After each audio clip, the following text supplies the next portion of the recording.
Olá, gente, tudo bem? Vamos hoje mais uma aula e hoje a gente vai falar de um tema importante, de uma autora importante, que é a Ilma Passos, e ela fala do PPP, que cai em vários concursos, principalmente da VUNESP. Então vamos lá, já vou diminuir a tela aqui.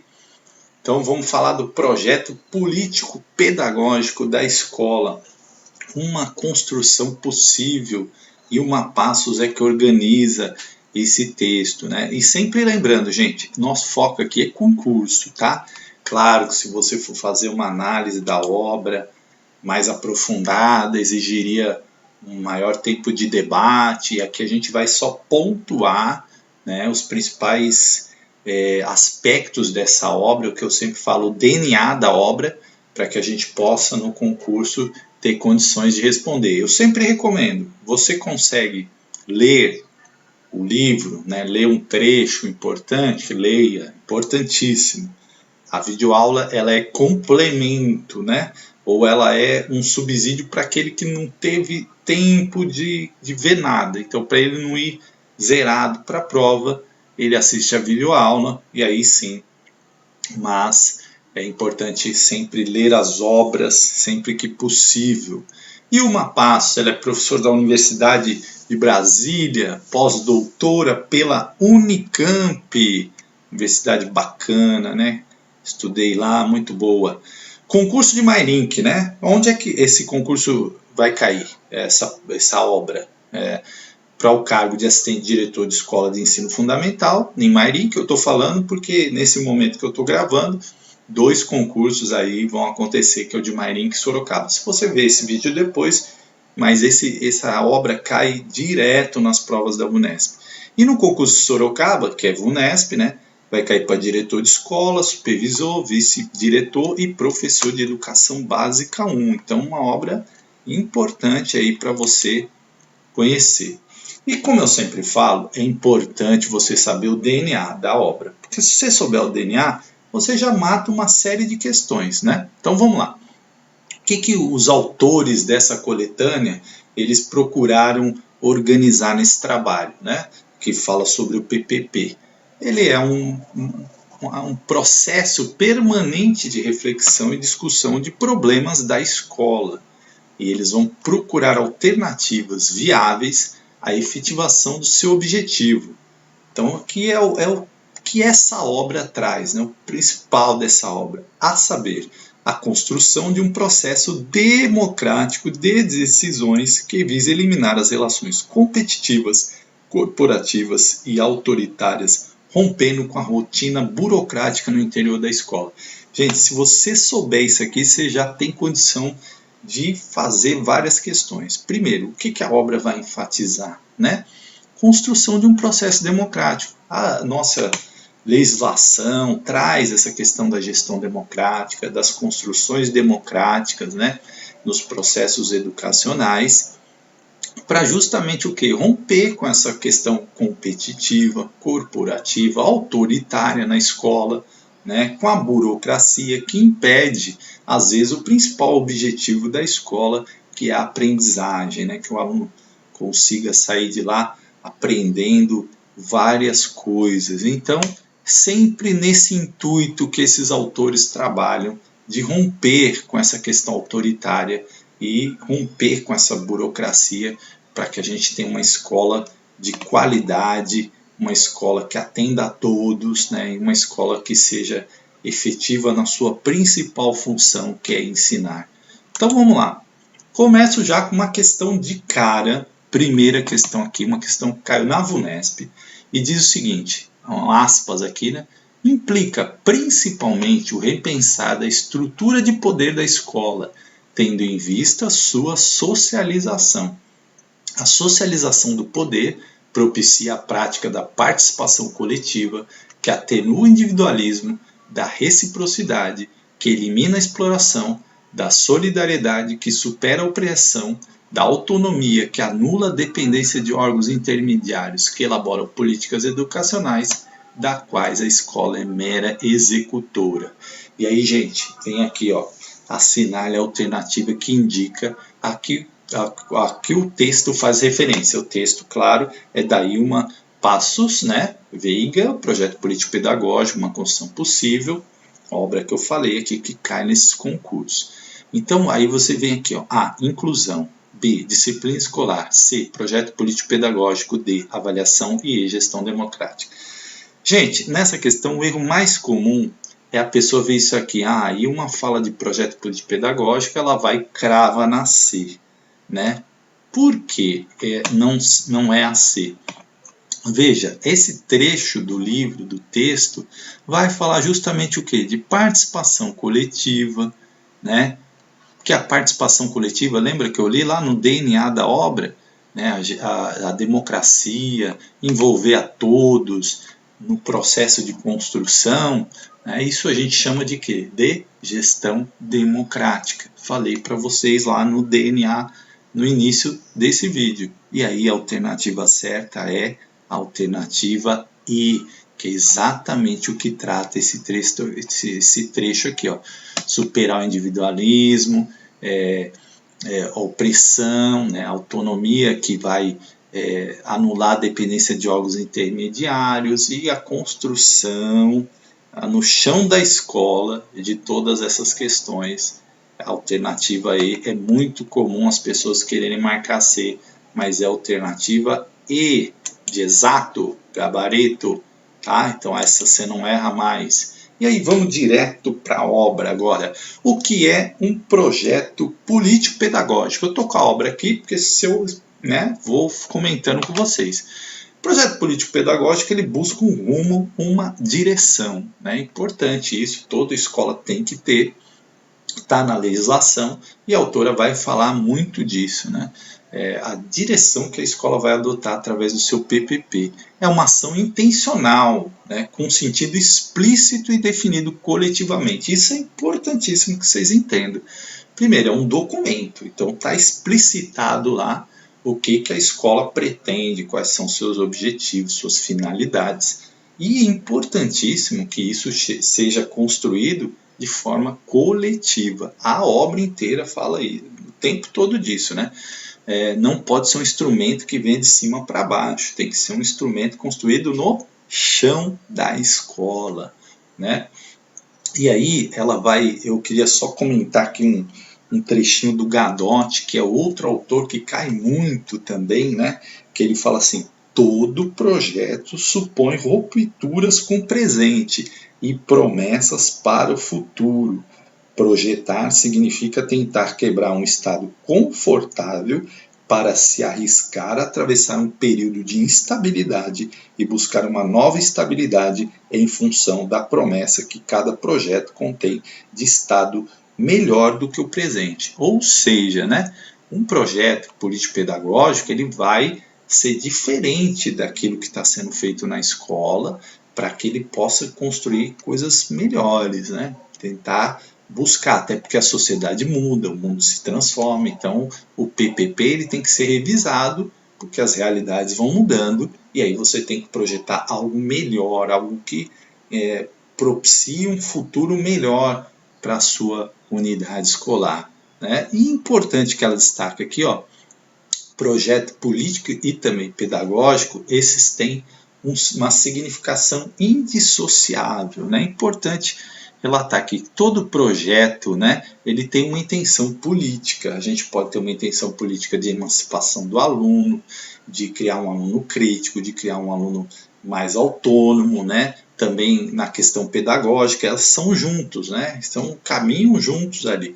E é importante entender isso, não é político no sentido partidário, é político no sentido de emancipação, de cidadania, de proporcionar um aluno crítico, e a gente vê o quanto isso faz falta hoje, né? E isso está intrinsecamente ligado à questão do pedagógico também. A gente não consegue separar esses dois temas, né, segundo a autora. Então, veja que há aspas que ela destaca aqui, ó. Importante ressaltar que o projeto político-pedagógico se constitui num processo democrático de decisões. Veja como isso é enfatizado, né? Então, qualquer alternativa que você veja que foge dessa questão do processo democrático de decisões, você já vai ver que essa alternativa está errada se ela falar de Uma Passos e do PPP, né? E da grande maioria dos autores também, tá? Preocupa-se em instaurar uma forma de organização do trabalho pedagógico que supere os conflitos, buscando eliminar relações competitivas, corporativas e autoritárias, justamente aquilo que a questão falou, lembra? Rompendo com a rotina do mando impessoal e racionalizado da burocracia, que permeia as relações do interior da escola, diminuindo os efeitos fragmentários da divisão do trabalho, que reforça as diferenças e hierarquiza os poderes de decisão. O autor o tempo todo vai falar isso, né? Da questão de fragmentar, né, as ações na escola através do diretor, do coordenador, do professor, do funcionário, né? Então a gente tem que romper com essa fragmentação, romper com a burocracia que muitas vezes, não romper com a burocracia totalmente, né, mas com aquela burocracia que impede a escola de alcançar os seus principais objetivos, né, do mando impessoal, do diretor todo-poderoso que manda em tudo. Não é isso que eles defendem. Eles defendem o quê? A gestão democrática, o compartilhamento dessas decisões tão importantes para o andamento de uma escola. E aí ela vai falar de uma questão também importantíssima, que é a autonomia na construção do PPP. Veja só, se a escola não tiver nenhuma autonomia, se ela tiver que pegar a Secretaria de Educação, né, ou o Departamento de Educação, impor um PPP, aí não tem autonomia. Porque o que ela defende? Que o PPP seja construído no chão da escola, com as pessoas da escola, com a identidade da escola, com a realidade, o contexto escolar daquela escola, né? Então, se vem de cima para baixo, provavelmente não vai captar todas essas nuances que uma unidade escolar tem, certo? Quando ela é construída pelos seus integrantes, ela é muito mais próxima, né, da realidade do que alguém que está muito distante. Então veja só o que ela fala. A principal possibilidade de construção do PPP passa pela relativa autonomia da escola, sua capacidade de delinear sua própria identidade. Isso significa resgatar a escola como espaço público, lugar de debate, do diálogo fundado pela reflexão coletiva. É exatamente o que eu estou falando aqui, né? A escola tem que proporcionar tudo isso, o diálogo com os professores, o diálogo com a comunidade, o diálogo, né, com todos ali que moram em torno da escola. É uma reflexão coletiva, é a busca de construção de um projeto que tem uma intenção, como a autora diz, e esse projeto ele tem que ser dialogado, ele não pode vir da cabeça de uma pessoa também. Da mesma forma que ele não pode, que a autora fala que ele não pode vir lá de cima para baixo, ele também não pode ser uma construção do diretor, né? E o diretor entendeu que precisa o PPP ser assim, né? Ele precisa dialogar com todos ali, a comunidade, o entorno, para poder construir esse PPP. Buscar uma nova organização para a escola, né, constitui uma ousadia para educadores, pais e alunos. E realmente ela vai falar muito desse tema aqui, né, a gente precisa mudar algumas questões que estão tão solidificadas na educação e que a gente precisa romper se a gente quiser algo novo. Se a gente fizer a mesma coisa, o resultado será o mesmo. Se a gente não tiver ações diferenciadas, né, nós não vamos ter inovações, não vamos ter experiências de sucesso, porque fazer o igual não vai mudar a nossa realidade, certo? Então, ela vai destacar aqui, e aqui é uma parte importante da obra, né, que são os norteadores do projeto político-pedagógico. O que são esses norteadores? São os itens que ela fala que são fundamentais e que eu sempre falo para vocês que o concurso adora, né? O concurso adora princípios. E aqui ela vai falar os princípios que devem nortear a escola pública, democrática e gratuita. Tá? Veja, ela fala de escola pública, né? Estamos falando aqui de escola pública, não de escola particular, tá? Democrática e gratuita. Então, prestem muita atenção nesses itens. Ó, são 5, não é uma pergunta aqui não. São 5 itens dos princípios que norteiam a construção do PPP, tá? Então vamos lá. O item A, nós vamos comentar um por um. Igualdade. O item B, qualidade. O item C, gestão democrática. O item D, liberdade. E o item E, valorização do magistério. Então isso aqui você tem que estar na ponta, tem que guardar isso aqui, né? Tem gente que gosta, eu gosto, por exemplo, de guardar sempre com as iniciais, aí eu faço um IQGLV,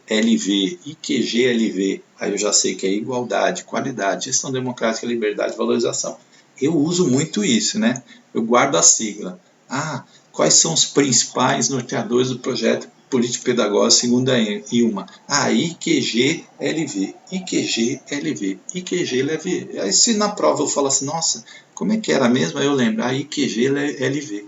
Tem gente que não gosta muito dessa dica aqui. Eu gosto porque, lembrando a primeira letra, eu lembro o resto, tá? Então, é igualdade, qualidade, gestão democrática, liberdade e valorização do magistério, IQGLV, né? Os princípios. Então, a gente vai usando as nossas estratégias de lembrar na hora da prova. E aí, ó, uma pergunta aqui, ó. De acordo com Ilma Passa Alencardo Veiga, a abordagem do projeto político-pedagógico como organização do trabalho na escola está fundamentada em princípios, olha aqui, ó a pergunta dos princípios, em que deverão nortear a escola democrática, pública e gratuita. Nessa perspectiva, são princípios norteadores do projeto político-pedagógico. Olha o que? Exatamente o que está perguntando isso aqui, ó.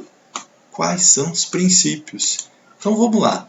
A coordenação sistemática das ações pedagógicas em função da centralização necessária, padronização de comportamentos que visam a mudança no ensino, nos alunos, nas famílias, cooperação individual para amenizar conflitos. Bom, você viu aqui centralização, já fugiu do DNA que eu falei, né? Democratização não combina com centralização. Então a você já eliminaria aqui, porque está falando de centralizar, e a Ilma está falando de democratizar, né? De horizontalizar as relações, né? As decisões. Então não pode ser a expansão de oferta de vagas e arranjo formal da escola, participação dos profissionais da educação, controle da evasão. Bom, se você não leu a obra, você vai ficar, será que é isso? Né? C. Aí C, igualdade de condições de acesso e permanência na escola, qualidade para todos, gestão democrática, liberdade e valorização do magistério. Aí você guardou lá IQGLV.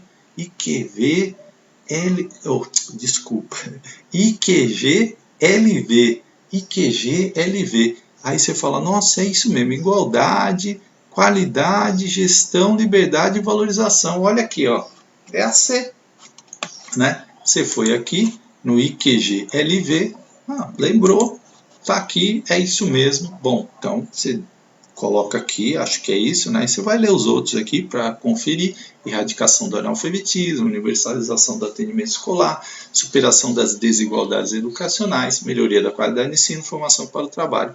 E o E, fiscalização das práticas pedagógicas, busca de autonomia relativa da escola junto à administração central da educação, valorização dos profissionais da educação, expansão da oferta de vagas. Então, a alternativa correta é realmente a C. Você marcaria aqui, ó, questão caiu na VUNESP, ó, gabarito C, tranquilo, né? E agora vamos comentar aqui um por um essa questão que ela fala lá, o IQ, né? A nossa sigla lá que eu falei para vocês.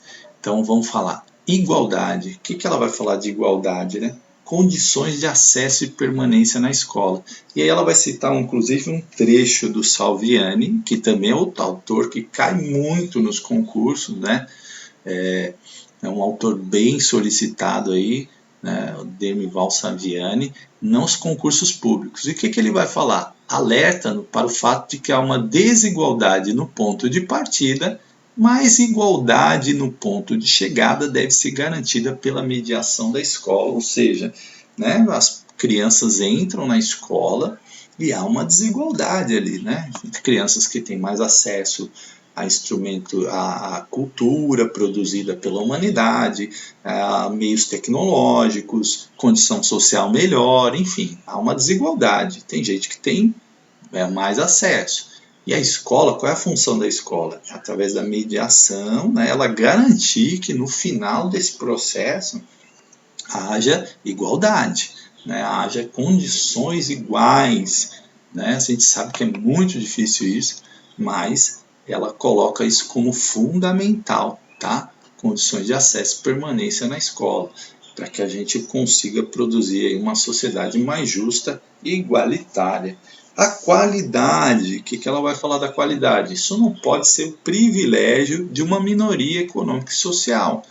O PPP ele tem que tentar proporcionar, né, a qualidade para todos. E quando ela fala de qualidade, ela está falando de diversas questões, inclusive a questão técnica, formal, né? Vamos falar assim, questão formal do conhecimento, do acesso aos conteúdos, do aprendizado, e também a questão política, né? Que são indissociáveis, já falei para vocês, política e o pedagógico, para que essas crianças possam ter oportunidade de participar, sejam crianças e adolescentes, né? Que se desenvolvam criticamente, que sejam pessoas inteligentes, com valores. A gente sabe que hoje, quanto isso faz falta, né? Então, a qualidade é em todos os sentidos.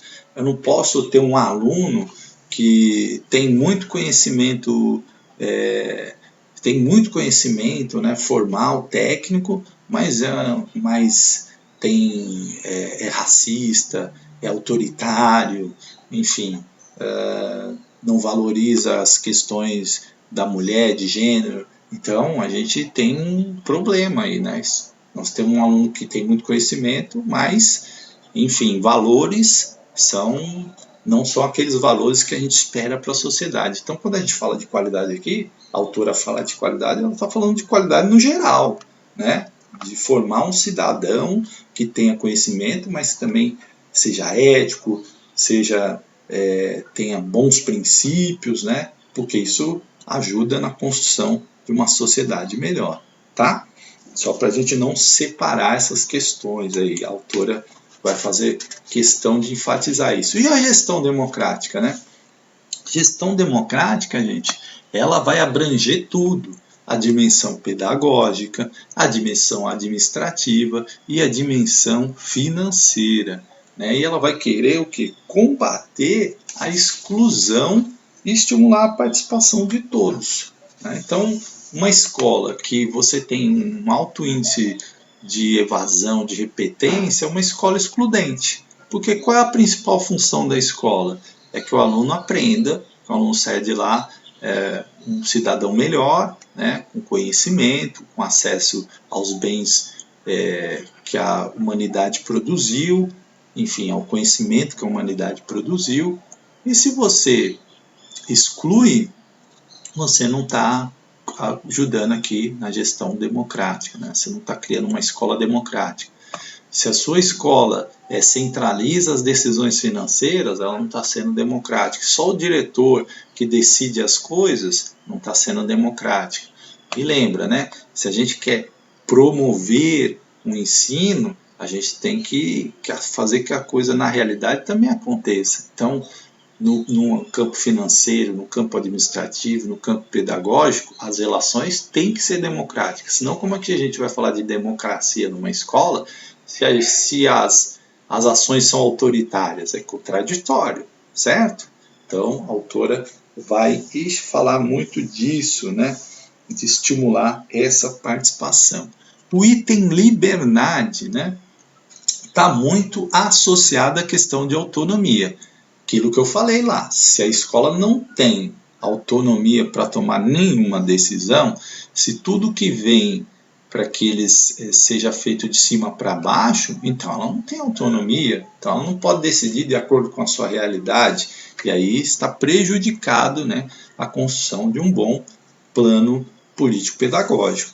Então, E aí ela enfatiza aqui, ó, a autonomia e a liberdade fazem parte da natureza do ato pedagógico. Importante essa citação dela aqui. E eu queria falar mais uma citação, que é outra autora que trabalha esse tema aqui, né, que a Rios cai bastante também.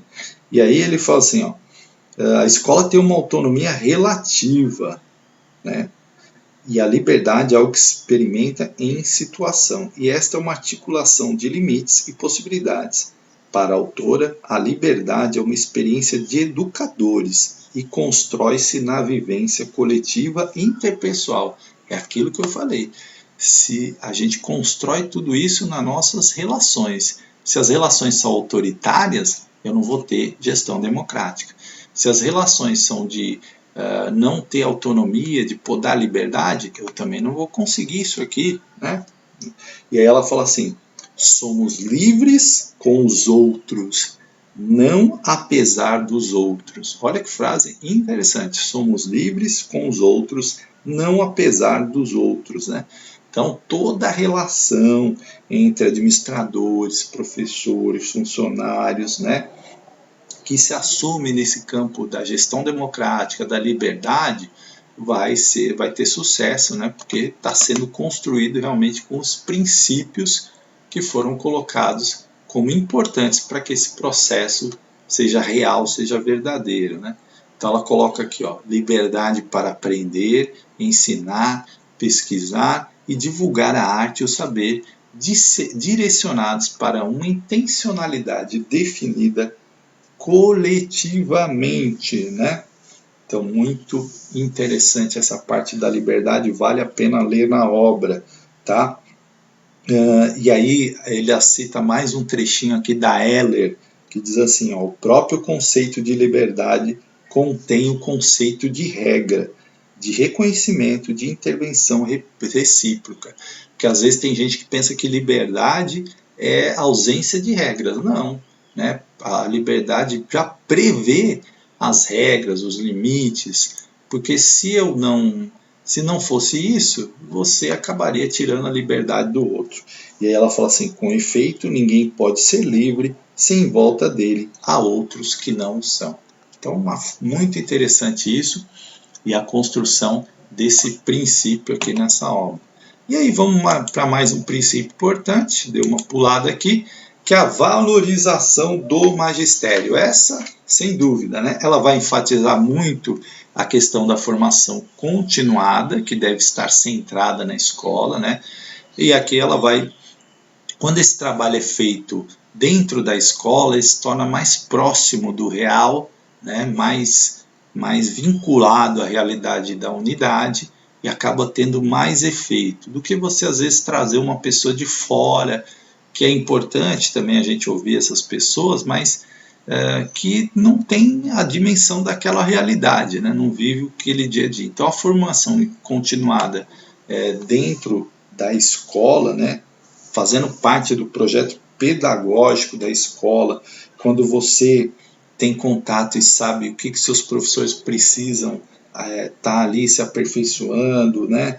Você elabora o programa de formação lá nos HTPCs focado naquela realidade da sua unidade, a chance de, se for bem feito, obviamente, a chance de sucesso é muito maior.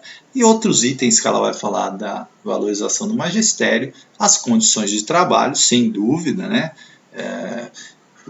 Se você tem uma situação muito degradante na escola, de condições de trabalho, isso implica em vários problemas, né? Então, condições mínimas de trabalho você tem que ter, né? A redução do número de alunos na sala de aula, ela também fala disso. Você imagina uma sala super lotada, né? Vai ter mais dificuldade, vai ter mais problemas para você conseguir um ensino de qualidade.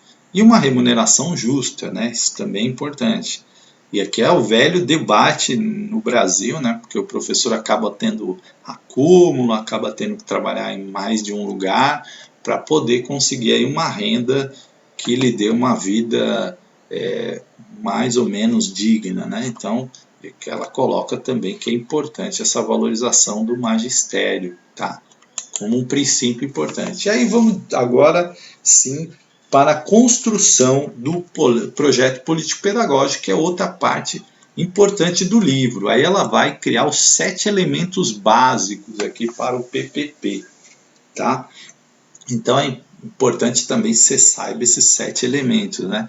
É as finalidades da escola, a estrutura organizacional, o currículo, o tempo escolar, o processo de decisão, as relações de trabalho e a avaliação. Então, 7 elementos básicos para que você faça a construção do projeto político pedagógico. As bancas gostam, né? Lembra? Porque isso aqui é central na obra dela. É claro que eu faço aqui um recorte da obra que é absolutamente resumido, né? Mas as bancas gostam de pegar pontos principais da obra e esse aqui é um ponto principal porque trata justamente da construção do projeto político-pedagógico e quais elementos são básicos para isso. Nós vamos comentar um por um aqui também. Finalidades, né? Então, o que ela vai falar? Toda escola persegue uma finalidade, né? Toda escola tem lá uma finalidade. E aí os educadores precisam saber qual é essa finalidade, qual é esse objetivo da escola. E ela vai pontuar aqui algumas perguntas importantes. Por quê? O objetivo da escola, além do aprendizado, é também a gente formar um cidadão, né? Uma pessoa, como eu disse, que participe, que se envolva nas questões, que tenha ética, né? Que saiba respeitar o outro, enfim. Isso é uma das nossas finalidades. E aí ela vai colocar algumas perguntas. Das finalidades estabelecidas na legislação em vigor, o que a escola persegue com maior ou menor ênfase? Isso para refletir na construção do PPP, né? Como é perseguida a sua finalidade cultural, ou seja, a de preparar culturalmente os indivíduos para uma melhor compreensão da sociedade em que vive, né? O PPP tem que abordar isso, porque esse aluno ele vai viver no mundo, né? Ele vai estar lá, ele vai se tornar um cidadão, vai trabalhar, enfim. E como é que a gente, na escola, está trabalhando isso? Essas questões, né, culturais. Como a escola procura atingir sua finalidade política e social ao formar o indivíduo para a participação política, que implica direitos e deveres de cidadania? Tá vendo? Itens importantes. A gente não pode associar a escola, segundo a autora, dessas questões culturais, políticas, sociais, porque esse ser ele vai viver em sociedade e a escola tem uma participação nessa formação. Como a escola atinge sua finalidade de formação profissional? Ou melhor, como ela possibilita a compreensão do papel do trabalho na formação profissional do aluno? Né? Então, todas as questões ligadas à vida do aluno. Porque não teria sentido a escola não fazer isso. Embora tenha gente que vá defender que a escola não faça isso. Mas, para esses autores e para a grande maioria dos autores dos concursos, né, a escola tem sim esse papel. Como a escola analisa sua finalidade humanística ao procurar promover o desenvolvimento integral da pessoa? Então, formar um ser humano completo. E a gente vê como isso faz falta. A gente está vendo aí tantos casos de preconceito, discriminação, violência, né? E isso é um reflexo de que algo nesse processo não aconteceu, de que alguma coisa aí ficou perdida pelo meio do caminho e a finalidade da escola deve ser produzir um ser humano melhor, uma sociedade melhor, e ela coloca essas questões para refletir na construção do PPP, né? Porque se a gente não tiver claro isso, o papel da escola, quais suas finalidades, você não tem um objetivo, é que nem você vai prestar um concurso, qual o seu objetivo? Você já traçou sua finalidade? Então, se você já tem isso claro, você vai buscar os meios, você vai começar a estudar, você vai se dedicar, porque você tem um objetivo, uma finalidade. E muitas vezes a escola fica perdida, sem saber o que ela quer realmente atingir, né? Qual modelo de educação ela quer atingir. Então, é importantíssimo isso, ela coloca isso. Outro item importante, a estrutura organizacional. né? E a escola possui sempre dois tipos de estrutura, geralmente, né? Uma administrativa e uma pedagógica. A estrutura administrativa é a alocação, gestão dos recursos humanos, financeiros, né? Arquitetura, edifício escolar, enfim. E a pedagógica são as funções educativas para que a escola atinja de forma eficiente e eficaz as suas finalidades, tá? E aí vem as perguntas para refletir na construção do PPP. O que sabemos da estrutura pedagógica, né? Que modelo está construído lá pedagogicamente? Muitas vezes as pessoas inserem lá Vygotsky, Piaget no PPP e ninguém nem sabe o que é isso, nem discutiu o que é isso, né? Então precisa entender, né, para que o PPP seja real e não apenas um documento de gaveta. Que tipo de gestão está sendo praticada? É importante saber. Está sendo a gestão democrática? Como é que está as relações? O que queremos e precisamos mudar na nossa escola? Isso é fundamental. Você constrói um PPP, você não sabe o que você quer mudar, né? Então tem problemas aí. Precisamos fazer um raio-x aí para ver o que está acontecendo na nossa escola. Até porque raramente a gente vai encontrar aí escolas que têm sucesso absoluto, né?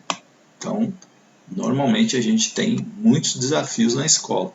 Qual o organograma previsto? Né? Como é que se organiza essa escola?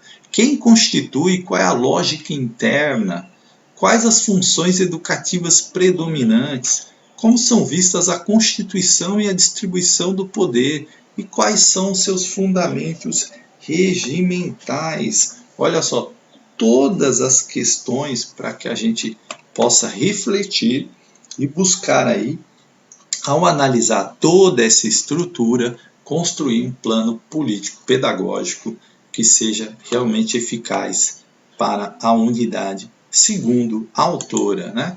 E o currículo? Aí chegamos em outro ponto importante. O que é o currículo? E a autora traz aqui uma definição, né? Currículo é uma construção social do conhecimento, pressupondo a sistematização dos meios para que essa construção se efetive, a transformação dos conhecimentos historicamente produzidos e as formas de assimilá-lo, portanto, produção, transmissão e assimilação são processos que compõem, aqui tem um errinho, né, digitação, uma metodologia de construção coletiva do conhecimento escolar, ou seja, o currículo propriamente dito. Então é importante que você faça uma leitura bastante calma dessa definição, porque pode aparecer numa pergunta aí, né, alguma coisa nesse sentido sobre a concepção de currículo. E aí ela vai chamar a atenção de alguns pontos que também são importantes você prestar muita atenção. Currículo não é instrumento neutro, né? É uma escolha. Então, essa escolha ela reflete algum tipo de decisão política ou decisão política mesmo, né? Currículo passa ideologia e a escola precisa identificar e desvelar os componentes ideológicos do conhecimento escolar que a classe dominante utiliza para a manutenção de privilégios. Ou seja, se o currículo for feito para que nada mude, né, a gente vai ter a sociedade igual dessa sociedade que nós vivemos, desigual, com violência, com miséria, com exclusão, e acho que a maioria das pessoas não deseja uma sociedade assim. Então, a gente precisa prestar muita atenção nessa parte aqui do currículo. O que esse currículo passa? Né? O que esse currículo está mostrando? Será que ele é um currículo emancipador, crítico, ou ele é um currículo para conformista, para que as coisas não mudem? Então é importante, ela chama atenção para isso, que não é um instrumento neutro, é uma escolha, né? Uma escolha política. Currículo não pode separar do contexto social. Não posso ter um currículo lá que não dialoga com a realidade do meu aluno, né? Senão não vai nem fazer sentido para ele. Então a gente não pode separar do contexto social. 3. Organização hierárquica e fragmentada do conhecimento escolar. Aí a autora vai citar uma nova forma de organização proposta por Bernstein, se eu não errar aqui a pronúncia, chamada de currículo integração. O que acontece aqui? Qual é a crítica da autora nesse sentido? E ela vai falar isso em outra parte do texto. Ela vai falar assim, olha, o que acontece? As disciplinas são fragmentadas, matemática, história, geografia, português, né? Ciências, enfim. E elas têm uma organização lá, umas têm mais tempo, outras têm menos tempo, aí as pessoas acham que quem tem mais aula é mais valorizado, quem tem menos aula é uma matéria menos importante, o conhecimento é fragmentado. Aí o aluno está lá na aula de português, daqui a pouco entra história, daqui a pouco entra matemática, e um não dialoga com o outro, né? Então, esse currículo de integração não, ele propõe justamente o contrário, essa integração das matérias, né, uma relação diferente dessa que muitas vezes a gente vê nas escolas de forma hierárquica e fragmentada. E ela vai falar muito desse ponto, então prestem atenção, porque pode ser colocado em prova, né? Controle social, né, desse currículo. Então, o que ela vai alertar? Isso é uma questão que aparece muito aí nos concursos, que é o chamado currículo oculto. É aquele que não é explícito, mas é aquele que é passado para o aluno sem ser explicitado, ou seja, estimula a conformidade, né, a ideias nacionais. Então, por exemplo, você vai passar sem, não de forma explícita, né, mas você pode dar a entender que o aluno, por exemplo, da escola pública, uma escola muito carente, uma escola com diversos problemas, que ele não tem chance de entrar num vestibular, que ele não tem chance de alcançar uma carreira melhor. E muitas vezes, gente, eu já vi isso, o professor, ele passa isso para o aluno. É um conformismo. Ele às vezes até usa de frase, olha, vocês não têm jeito, vocês assim mesmo, vocês no máximo vão conseguir um emprego aí para ganhar R$ 2.000. E isso, gente, às vezes não é dito explicitamente, às vezes é, viu? Mas às vezes não é dito explicitamente, mas isso vai criando o quê? Uma ideia de que, ó, é isso mesmo, eu não tenho chance e tal, né? E aí vai mantendo as desigualdades sociais, econômicas e culturais. E muitas vezes o professor também limitar, né? Eu não vou passar isso para os meus alunos, que eles não sabem nada disso, ou não conhecem isso, e a gente limita, né, o nosso leque de informações para os nossos alunos, imaginando que aquela classe social não vai conseguir, que aqueles... Isso é o chamado currículo oculto. Às vezes tem currículo oculto que passa discriminação, preconceito, violência, opressão, né, racismo. Então tudo isso aqui está no currículo oculto, certo? Então tem que ter um cuidado muito com isso, por isso ela fala desse controle social, para que isso não ocorra, né? Queria aqui rapidamente citar um exemplo. Recentemente, uma aluna da escola pública de Cubatão, ela passou em 7 universidades no exterior, 7 universidades estrangeiras. E muitas vezes parece isso para um aluno da escola pública algo impossível, né? Então, quando você tem uma escola, uma unidade que proporciona a ela pensar isso, pensar que ela pode chegar lá e tal, isso é muito importante, né? É isso que a gente fala do estímulo, do transformar, que muitas vezes é isso que ela está falando aqui. O currículo oculto, ele estimula a conformidade. Para mim é só isso, eu vim de família pobre, tenho condição, eu estudei numa escola pública, lá não tinha condições, então a pessoa vai se conformando e deixa de ter sonhos mais ousados, né? Então, cuidado com isso. 5. O tempo, né? Ela vai falar aqui do tempo. O tempo é um elemento constitutivo da organização do trabalho e a escola precisa reformular seu tempo. Novamente, eu vou até colocar aqui no próximo, tempo escolar, né? O que acontece com o tempo escolar, gente? Ele é determinado, né? Você tem ali já desde o início do ano, um calendário com início, fim do ano, prevê os dias letivos, férias escolares, né, feriado cívico, religioso, data reservada, e aí tudo é determinadinho, o tempo, o tempo, o horário da matéria, o matemática começa tal hora, termina tal hora, e isso, né, engessa esse processo, tá? Então aqui, novamente, ó, ela vai defender o quê? O currículo e integração. E aqui, gente, só para falar, aí você fala assim, isso aí, mas toda escola é assim, tem tempo. Existem escolas que estão trabalhando o tempo escolar diferente.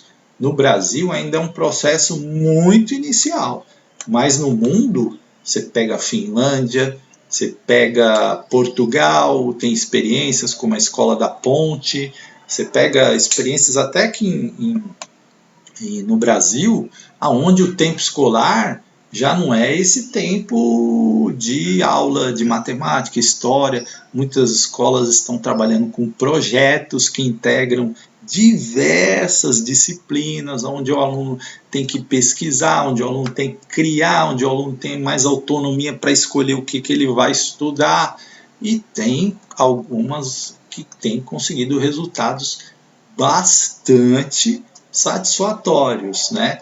Em termos de criar alunos com mais autonomia, com mais criatividade, com mais iniciativa, com mais responsabilidade. Por quê, gente? Essa hierarquização, né, é um modelo muito antigo, né? Muito antigo de dividir por disciplinas, dividir por tempo. E o que acontece com isso? A nossa sociedade mudou muito. A sociedade se transformou deveras. E hoje, conhecimento com a internet, com os acessos aos meios tecnológicos, você consegue diversas informações. Então, realmente é preciso pensar nisso aqui. A gente sabe que na prática é muito difícil você promover essas mudanças, mas é algo que fica aí para refletir, certo? A autora chama muito a atenção disso. Processo de decisão, outro tema que a autora vai tratar aqui, né? Então, como é que se dá o processo de decisão?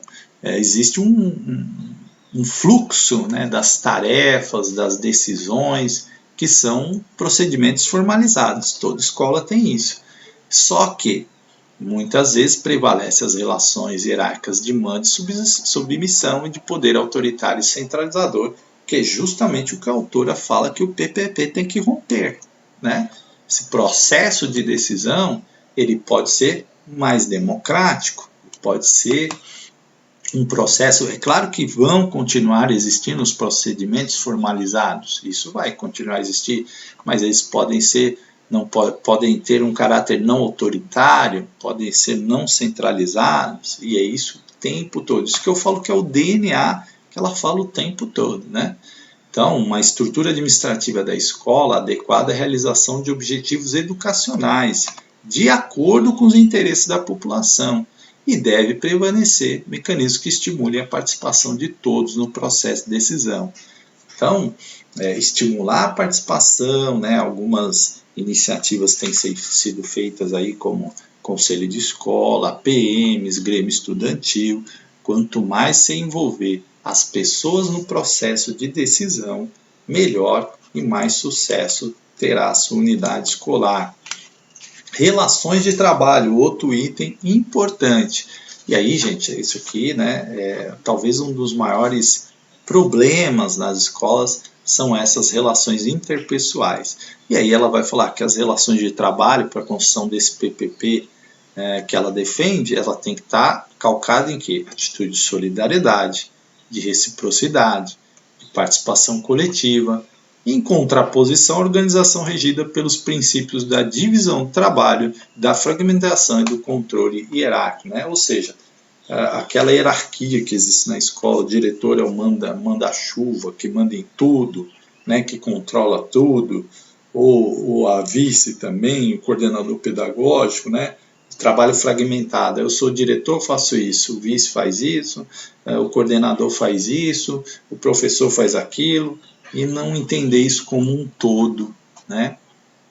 Que a escola é um todo, que todo mundo tem que se ajudar, que todo mundo tem que ter uma finalidade, que todo mundo tem que trabalhar pelaquela finalidade, que é os nossos alunos e eles aprenderem, saírem de lá melhores, né? Isso deveria ser a finalidade de todas as unidades escolares. E aí, um último ponto aqui para falar sobre a avaliação, tema que também é muito debatido aí, que cai muito nos concursos públicos. Então, primeiro, o que ela vai falar? A avaliação é um ato dinâmico, certo? Importante guardar isso, que qualifica e oferece subsídios ao projeto político-pedagógico. Segundo ela, imprime uma direção dos educadores e educantes. Ou seja, o PPP está feito, está pronto, mas ele tem que estar sempre ali sendo observado, avaliado, se está atingindo suas finalidades, se está no caminho certo, se há coisas a serem rediscutidas, se houve mudanças na realidade social que implicam ali alterações no projeto político-pedagógico, né? Nós estamos vendo, por exemplo, uma situação de pandemia e de total mudança da realidade. Então, talvez os nossos PPPs agora tenham que pensar, né, na questão do ensino remoto, como trabalhar isso, enfim. Pode ser uma realidade que se apresentou que a gente não pode desconsiderar agora, tá? O processo de avaliação envolve 3 momentos: a descrição e a problematização da realidade escolar, né? Você tem que conhecer a sua realidade para você poder propor, né, ações, isso é fundamental. Compreensão crítica da realidade descrita e problematizada, ou seja, a gente não pode ter um olhar passivo para aquilo, a gente tem que ter um olhar de propor mudanças, como eu falei, de propor um futuro melhor, né? Não propor que vai continuar tudo igual se a gente está vendo que tem problemas. E a proposição de alternativas de ação no momento de criação coletiva, certo? Então isso é fundamental aí na construção desse PPP. E a avaliação do ponto de vista crítico não pode ser instrumento de exclusão dos alunos proveniente das classes trabalhadoras. E aí a gente vai falar aqui do instrumento de avaliação, né, propriamente dito. E aí a gente tem que ter muito cuidado com isso, porque muitas vezes a avaliação ela acaba sendo um fator de exclusão de alunos. A nossa avaliação ela tem que sempre buscar ser um instrumento aliado da educação. Por isso que ela vai falar aqui, ó, de avaliação diagnóstica, né? Para a gente entender como é que está o processo de aprendizagem, para a gente poder fazer mudanças, para a gente entender porque aquele aluno acabou não absorvendo aquele conhecimento, por que aquele aluno está tendo dificuldades, o que eu, enquanto professor, gestor, tenho que mudar na minha prática, tenho que mudar nos meus métodos, ou tenho que fazer um trabalho diferente, específico na relação. Isso é que é uma avaliação democrática, né?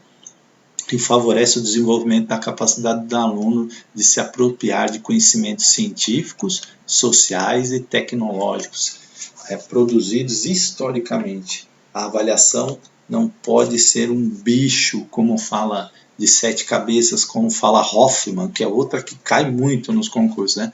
Não pode ser uma coisa que assuste, que cause medo no aluno, cause pânico no aluno.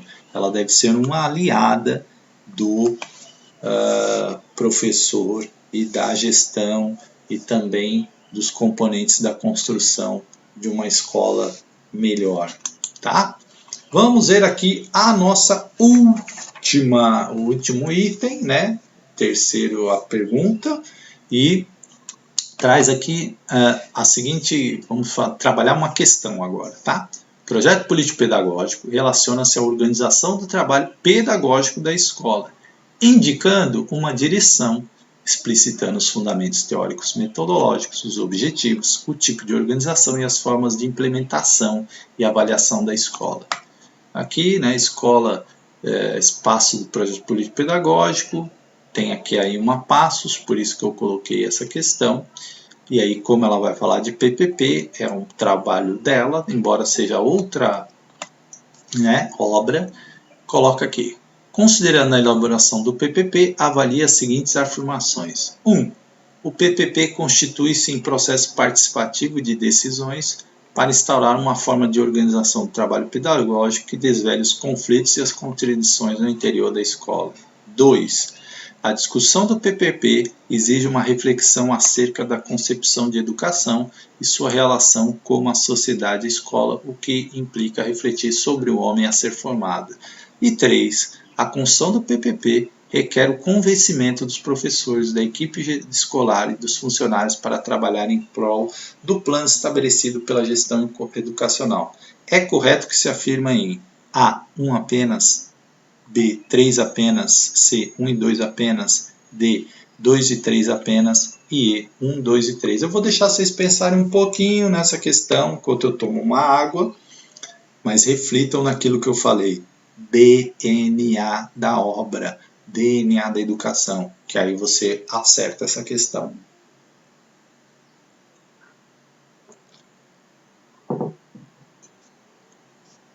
E aí, gente, pensou? Vamos lá? Olha só, vocês lembram que eu falei que tudo tem que ser democraticamente construído, tem que ser feito no chão da escola, né, discutido com todos. E aí você lê aqui a primeira, fala de processo participativo, né, que desvela os conflitos e as contradições. O segundo fala de uma reflexão acerca da concepção de educação, da relação da sociedade com a escola, tudo que a gente falou aqui. A escola tem que ver o seu contexto, ver onde ela está inserida, ver que sociedade que ela está. E aí vem a 3. A 3 fala assim, a construção do PPP requer o convencimento dos professores, da equipe escolar e dos funcionários para trabalhar em prol do plano estabelecido pela gestão educacional. Fugiu da democracia, né? Vem de cima para baixo, ou seja, eu, gestor, defino e eu convenço vocês que o meu plano é o melhor. E aí, gente, ó, a 3 foge desse DNA que nós discutimos aqui nessa aula. E aí, se a 3 foge, então a B já não é, a D já não é e a E já não é. Aí você fica com a 1 e a 1 e 2 apenas. Como a gente acabou de comentar que a 1 e 2 estão dentro, qual seria a alternativa correta? C. Alternativa C. Veja, eu tenho a prática de sempre eliminar a errada, porque eliminando a errada, eu já começo a eliminar alternativas. Aí eu vou refletir sobre as que sobraram, porque se eu tiver dúvida, eu já estou aqui com 50% de chance de acertar a questão, né? Então já facilita um pouco o meu trabalho. E aí, qual é a alternativa que eu falei? Alternativa C, gabarito C, certo? E assim a gente acaba essa aula de hoje. Espero que tenha ajudado vocês aí, né? Continue estudando e, ó, puder, leia, né? Se você está com tempo aí na pandemia, vale a pena ler, inclusive para sua prática aí na sua escola. Esse livro é excelente, tá bom? Obrigado, gente. Até uma próxima aula.